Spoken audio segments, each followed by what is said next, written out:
Turkey, I'm on the running machine. On the road, look. Road running like Rocky Balboa. After I beat Joshua, I want his sensei. I want a rematch with a rabbit. I want in London. Or I want in Las Vegas. Or New York City, baby! I promise you, rabbit, you will have the rabbit. Man, he cheated. He had rockets up his ass. He cheated. Do you still feel He that? cheated. Cheated. Total. Tyson Fury versus Oleksandr Usyk interview turns heated as Fury calls him a cheater and demands trilogy. Tyson Fury exploded live, accusing Usyk of escaping too many controversial moments, from their rivalry to the Rico Verhoeven stoppage. Fury claimed the only way to clear the doubt is a trilogy, where he can expose Usyk once and for all. What did the psychologist say? He could never come back to where he was. Yeah. Because of his psychological things. He'll never get back to where he was because I smashed him to pieces twice. Literally took years off his life. And the fact that he's 40-year-old, the sand's run out of the bottle for him, nothing to do with these defeats to me, and admitting he'd been beat. He can never get back to where he was. One reason, he's past his prime. He's gone. Sell by date. It's like if you get the best steak ever, don't give you give $1,000 for a steak, you leave it in the fridge for a week and it goes off. You ain't going to eat it. You're never going to get it back again. You can't rejuvenate it. Unless there's a youth serum that I don't know. Something that Usyk does, a little bit of tricks of the trade. Well, yeah. Listen, winners win. They win ugly. Winners win anyhow. Win ugly. Usyk is a master of that. Whatever it takes to win. He's done it all through his career. I'm not here to go back on make it to do.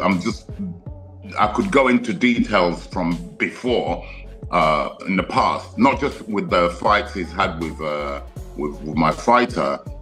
Fights he's had with other people. Yes, it does always look to the referee. There was one point, I think it might have been round 5, where the Rico hit a perfectly good shot to the body, and he pointed to the referee to say that was low. No, that was not low. And it's just the things he does. But nevertheless, like I said, winners, which he is a serial winner, they find their way to win, and he found a way to win. Tyson Fury versus Oleksandr Usyk interview turns heated as Fury calls him a cheater and demands trilogy. Tyson Fury exploded live, accusing Usyk of escaping too many controversial moments, from their rivalry to the Rico Verhoeven stoppage. Fury claimed the only way to clear the doubt is a trilogy, where he can expose Usyk once and for all. Hi brother, I am ready every time. I'm ready. Las Vegas, New York, Saudi Arabia, anything. Come on! Greedy belly is my friend. Tyson Fury turned the pressure all the way up with a message aimed directly at Oleksandr Usyk. He made it clear that he still sees himself as the biggest name in heavyweight boxing, and that anyone chasing the biggest payday must come through him. Fury did not just call for another fight. He framed the trilogy as the only fight that truly matters, warning Usyk that the Gypsy King is still the danger he cannot ignore. Greedy belly is coming for a feast of rabbit pie. Get up! First I'll start with a chinless bum dosser, Anthony Joshua, and I will knock him out. And then I'm coming back for a rabbit pie. Ah! Greedy belly is ready for some more rabbit pie. There's only me. There's nobody else. I'm the cash cow. Come on! You want big paydays? It ain't in Agid Kabayel. It ain't in Anthony Joshua. It ain't in Dubois. It's in the Gypsy King. Come on! London, New York, Las Vegas. Let's rock and roll, baby! Tyson Fury used this moment to warn Oleksandr Usyk that every great fighter eventually pays for staying too long. But beneath that message was a clear threat. Fury says the losses have not broken him, and the trilogy is still unfinished business. For him, this is about revenge, pride, and redemption. His health as well as everything else. So it's a sad state to get in, but I hate to say it, but I told you so. I said this would happen to him, just like it happens to all the great fighters of the past. We all go on too long, we all spend all our money, and we all regret it in the end. But changing back to the other question you asked me, how am I dealing with my defeats to Usyk? Do you know, I leave it in 24. I think with me being a total psychologist, without someone telling me to leave it in 24, I sort of worked that out for myself, that I'm very blessed and very, very, very fortunate to be in this position, that I have my full family with me, and my dad and my brothers and my wife and my kids, and I can do anything I want. I chose boxing. I choose boxing because I love boxing. I ain't boxing because, I've spent my money, because I don't really spend any money. I don't really spend a lot of money. Don Charles believes the Rico Verhoeven stoppage gave Tyson Fury even more reason to attack Oleksandr Usyk's reputation. If the bell had already gone and Rico was still standing, then the ending becomes a major controversy. For Fury, this is exactly the kind of moment he can use to claim Usyk has been protected. Do you think he took the piss a bit with the time laying down on the floor after he... Yeah, that wasn't a low blow. You didn't see him grabbing his balls, did you? Oleksandr Right. That was a Usyk real tried shock. to dismiss the noise around the controversy and focus only on boxing. But that calm response may not be enough anymore. With Tyson Fury accusing him, Rico demanding justice, and fans questioning recent decisions, Usyk's silence only gives the trilogy debate more fire. I do not think about this. A lot of people say, hey, it's early, it's not. Listen, it's not my job. My job is boxing. Daniel Dubois added another layer to the accusations against Oleksandr Usyk by bringing up their own controversial moment. In his view, the body shot was legal, and Usyk was given too much time to recover. Now Tyson Fury is using the same pattern to argue that Usyk has benefited from decisions more than once. I thought it was incredible. I thought Rico was unbelievable. I mean, it was the rhythm. Usyk just couldn't get to terms with it, and I had Rico up in the fight going into that 11th round, and I felt like Usyk, buzzed him a little bit in the 10th, and actually could have had. I was saying to AJ and everybody else, he's got to stick it on him there. I think he can actually stop him, and he did stop him. I thought it was a poor stoppage. I know that you can never think about how long left in the round, but what was there, a couple of seconds left in the round? Yeah. And I think when you're up in the fight, or you're that competitive, you can't stop a fight when he's not taking really any serious punishment, even though the knockdown was heavy. So Rico Verhoeven is clearly frustrated here, questioning the referee's decision and insisting the timing of the stoppage changed everything. He believes the bell had already gone and he was still ready to continue the fight. From a Tyson Fury perspective, this just adds more chaos around Oleksandr Usyk's world, with controversies like this always following his big fights and raising questions about fairness in key moments. That's why right away when the referee came in, I wasn't dazzled or whatever. I was looking at the referee and why is it stopping? We're almost there. So it didn't make any sense to me. And then now looking back at it, even the bell went. Yeah, that's what I thought. And that's something he should be aware of. So yeah, of course mistakes can be made, but then looking back at it, the referee should admit his mistake. Liam Goff breaks down how Oleksandr Usyk was expected to dominate easily, but instead got pushed into a real fight by Rico Verhoeven. The narrative of an easy win completely disappeared as Rico's toughness and awkward style created problems. From Tyson Fury's angle, this is exactly the kind of performance he would study, because it shows Usyk can be made uncomfortable under pressure and dragged into unexpected wars. Oleksandr Usyk, what the hell was that? Oleksandr Usyk, who is a two-time heavyweight undisputed champion, went in there with a guy by the name of Rico Verhoeven, who had a record of 1-0 with one knockout in a fight that he had over a decade ago, who has made his name primarily in kickboxing as a kickboxing legend. Not a boxing legend, a kickboxing legend. On the surface, that is seen as an easy fight for one of the greatest heavyweights of all time, one of the greatest to ever lace up a pair of gloves. Right? That is seen as an easy fight on paper. Oleksandr Usyk went in there, and for 11 rounds, he made that fight hard. No, not only did he make it hard, Rico Verhoeven made it hard for him by showing a tremendous engine, tremendous strength, very unorthodox, but he made it difficult for Oleksandr Usyk, to the point when you are watching this fight, You're thinking Usyk needs not just a knockdown, he needs a knockout to win this. Derek Chisora is furious here, calling it an early stoppage and outright robbery, showing how controversial the decision was. He even starts talking about big future fights for Rico, proving the performance changed his reputation. From Tyson Fury's perspective, moments like this add pressure on Oleksandr Usyk, because every big win of his seems to come with debate, anger, and calls for rematches. Please, they robbed that fucking guy. What's next for Rico, do you think? Okay, huh? What do you think is next for Rico? Dylan White. I think Rico should fight Dylan White. Huh? Yeah, what about the rematch? They got a rematch. Usyk's former promoter gives a respectful message, praising his greatness and suggesting retirement at the right time to protect his legacy. It is a calm and respectful tone, but in the background of Tyson Fury's rivalry narrative, it contrasts heavily with the chaos and criticism coming from Fury's side, who constantly pushes pressure, challenges, and controversy around Usyk's name. Think of the future.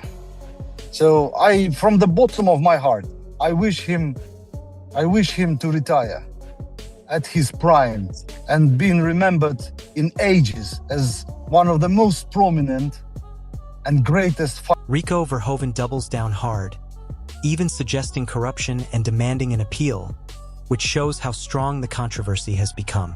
He believes he was ahead and robbed of a fair result.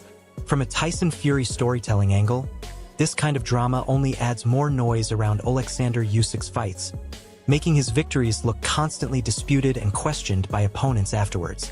Of course, mistakes can be made, but then, looking back at it, the referee should admit his mistake, look back at it, and say, like, hey, so it's either a no contest or we go to the scorecards. And I think if we go to the scorecards, I was ahead. So Peter Fury is basically calling out a major timing error in the stoppage and making it clear that Rico was still very much alive in the fight. The key issue here is the bell already going, which should have given the fighter a chance to recover in his corner. Instead, the referee steps in during what should have been rest time, which changes the entire outcome. Fury highlights that Rico was still responsive, still defending himself, and still willing to fire back. In a world title fight, that kind of decision becomes extremely controversial because it removes the chance of a proper finish. The feeling here is that the referee acted too quickly and did not respect the situation of the round ending. What can I say? It's done. But when you're fighting for the world title and your man's put such a good performance up and he's in the fight, okay, he gets put down, but he gets back up. And he was missing and he's firing his shot, he tried to fire back as well. So the bell's gone and then he decides to stop it, he's on his feet. Carl Froch is pointing directly at how close the fight actually was and questioning why it was not allowed to reach a natural conclusion. With Rico potentially ahead on multiple scorecards, the stoppage feels even more controversial. Froch describes how the timing was so late in the round that letting it continue into the final round would have made more sense. He also questions Usyk's performance, suggesting he did not look like his usual dominant self. This adds to the growing narrative that Rico was not just surviving but actually competing at a very high level against one of the sport's best. Came out, he got up on the 8 count, and then the 10-second clapper went, so it was right towards the end of the round, and it was almost like the referee could have let the fight go on, just so we could have seen the final round, because on a lot of scorecards around the ringside, people had Rico ahead by about 2 or 3 rounds, and difficult to argue with. I don't know what Usyk was doing. Has Usyk got owed up? Rico Verhoeven is clearly frustrated because he believes the fight was taken away from him at the worst possible moment. He felt aware, composed, and ready to survive the final seconds to reach a fair ending. From his perspective, going into a full 12th round could have completely changed the result, especially if the scorecards were close. His reaction shows he genuinely feels the bell had already saved him, but the referee still chose to intervene. That is why he is talking about an appeal, because in his eyes, the stoppage does not match what actually happened inside the ring.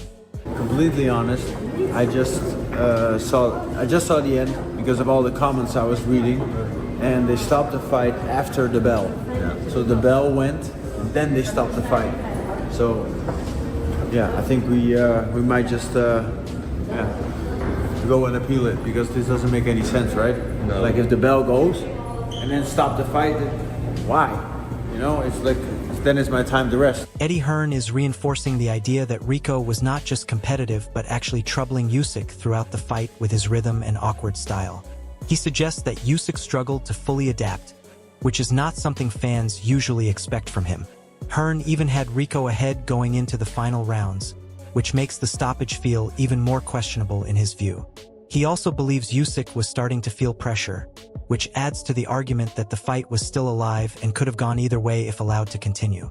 Up, down, up, down. But it was a body shot. It was a body shot. Okay, bro. That was clear. It was in the past, okay. Body shot. Jason Statham is keeping it balanced but still highlighting the danger Rico brought into the fight. Even though Usyk is respected as a champion, he reminds everyone that boxing is unpredictable and upsets can happen at any time. Rico's performance proves that experience gaps do not always decide fights when styles clash. The message here supports the idea that this was far from an easy night for Usyk and that the result could have easily shifted with one different moment or decision. Yeah, Usyk is a tremendous champion. I love it. I love everything about him, what he stands for. But, you know, the thing about, you know, the fight game and you know, and competitive sport in general, an upset is always around the corner. You can never discount anybody. And, you know, that's the thing about, you know, boxing in particular. This is your last chance. Buy the pay-per-view on DAZN. Michael Bisping's reaction is very direct and emotional, showing how controversial this moment has become. He openly suggests wrongdoing, which reflects the frustration many fans and fighters felt after the stoppage. Whether people agree or not, it highlights how divided opinions are around this fight. In a high-level contest like this, even small timing issues can create huge debates, and Bisping's statement shows just how far the disagreement has gone regarding fairness and officiating. It's for the undisputed heavyweight championship of the world. Let the man go down. There's a 3 knockdown rule in boxing. There was only 1 knockdown there. I'm just a little disappointed for Rico going out there fighting like that, showing the heart that he did, and almost pulling off the upset because he was clean like that at all. Derek Chisora is backing Rico Verhoeven and pointing out something very important about this matchup, that Rico actually wanted this fight while Usyk did not chase it in the same way. That alone adds pressure and belief behind Rico's performance. Chisora also hints at the upset factor, saying history is always made in moments like this, especially in big global settings. His tone shows real confidence that Rico could shock the world, and it strengthens the narrative that this was not a simple mismatch, but a real danger fight for Usyk from the start. You picked Rico Verhoeven to win this fight, didn't you? Yes, I did. And then I saw his promoter, Jason, when we were coming in the red carpet, and I go to him, I think he might win this, because Derek, I think so too. Because remember, he asked for this fight. Oleksandr didn't ask for this fight, so I pick him to win it. We're definitely going to get upset here today. Listen, history was made. Look behind us, we've got the pyramids. You know, we're in Africa. This fight has turned into one of the most controversial moments in recent boxing memory, and the debate is not slowing down. On one side, you have Oleksandr Usyk, a proven champion with elite skill, experience, and calm under pressure. On the other side, you have Rico Verhoeven, a dominant force from kickboxing who stepped into boxing and pushed one of the greatest heavyweights of this era to the limit. The real question now is not just who won, but how it ended and whether the referee took away a defining moment in the sport. If Usyk truly retains this win clean, it strengthens his legacy even more as a fighter who can survive chaos and still find a way to win. But if Rico Verhoeven was genuinely denied a fair ending, then this becomes a story of controversy that will follow Usyk for a long time. Mentally, Usyk is known for staying calm in storms, but Rico's frustration shows a fighter who believes he was seconds away from changing everything. Fans are now split down the middle, and the rematch talks will only grow louder. One thing is clear: this rivalry has not settled anything yet. If you enjoyed this breakdown, make sure to like, subscribe, and drop your opinion in the comments, and tell us who you really think had the fight under control.